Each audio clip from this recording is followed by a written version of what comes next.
What's up, everybody? In this video, I'm going to break down and formulate a strategy for this upcoming UFC fight card, Allen versus Holloway, and I'm going to end the video with my top 3 picks. Let's go!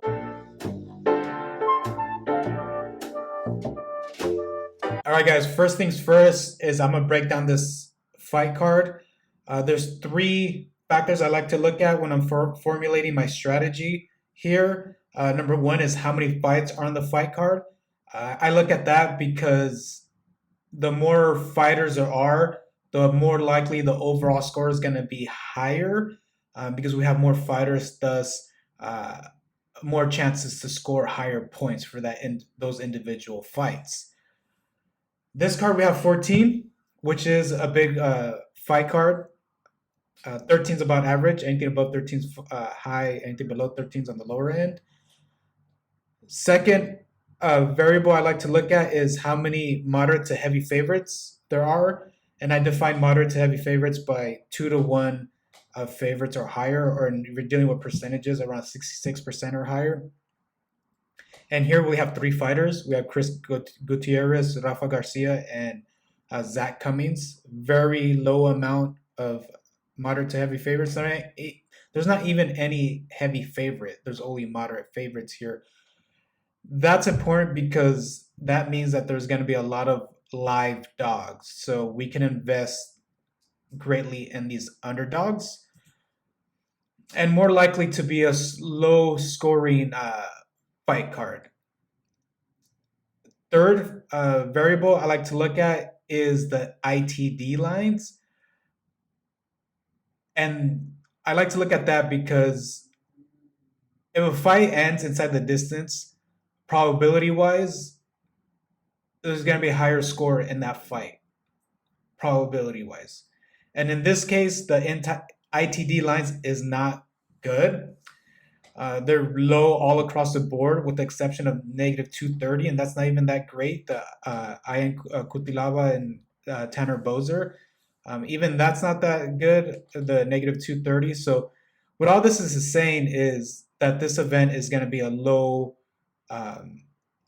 scoring event, probability wise. So what I'm planning is getting fighters that have high floors. I'm looking at high floors and not high ceilings. So when we're looking for fighters with high floors, we're looking at a couple things. We're looking at the ITD lines. We want these ITD lines to be crappy. I'm looking at it in the perspective of wanting it to be good. So we're looking at high ITD lines like -190. 190, 135, 140. Because we want as many points to be accumulated in that fight as possible. Number 2 is we're going to prioritize the main event. Those are 5 rounds. And if they go all 5 rounds, they do score higher floors. In this case, the main event has an ITD of -110, which is all right. It's acceptable when you're going for floors. And the third thing is that I'm looking for wrestlers, right? I'm looking for wrestlers because those are safe points. Wrestlers are just good overall. I'm always looking for wrestlers. They're good for high floors and they're good for high ceilings as well. So when I consider all those factors, I'm looking at these underdogs here because I'm looking for wins, which in this case, the underdogs are very live. These are always live here when they're less than 2-to-1 underdogs, and they save you money, right? When you're playing Reignmakers, you're trying to be efficient with your money. You're not just spending up here because number 1, your chances are better that you're gonna get duplicated, and we don't want to be duplicated. And again, I emphasize that you want to be efficient with your money. That's where if you're playing for profits here, that's what we're doing here. That's the whole purpose of this damn channel. So I'm looking down here for the most part, and my 3 top picks for this Reignmakers contest. Number 1 is Arnold Allen. He is part of the main event. His comment card as of now is about a third of Max Holloway. Arnold Allen is 99 cents is common. Max Holloway is $3. Arnold Allen's rare card is $4. Max Holloway's $10, so a little less than half of his rare card. So I do want exposure to the main event, and I wanted it at a discount. Arnold Allen does have the potential for takedowns. We know he's a good wrestler, so he does have that potential. I don't know if he's going to be able to take down Max Holloway. Max Holloway's takedown defense is pretty good. I have it right here at 84% takedown defense. And we all know Max Holloway, he is a savage. It is hard picking against Max Holloway, but the good thing here is that's a safe pick because if it does go all 5 rounds, even if Arnold Allen loses, um, you're not in big trouble because chances are he scored uh, 30 to 50 points in a 5 round decision loss. And if this whole event scores low, that's not too bad there. And if he wins, then he won, and who knows what the ceiling is with him. I imagine not too great because Max Holloway is hard to put away.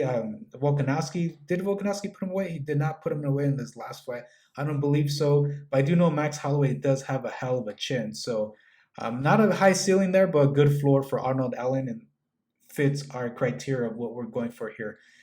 Number 2 is TJ Brown. He has that takedown advantage. These orange highlighted names are fighters who have that takedown advantage. He has a 3.62 takedown average. He has that submission upside as well. And I also like him because his ITD line in that fight is 140, so it's a high ITD line. So again, even if he loses, you're not that in that bad of a shape, especially if he has some takedowns. You're looking at 20 to 30 points here. Of course, we don't want all our fighters to lose because if all of our fighters lose, obviously, no matter what they score, we're not gonna cash out.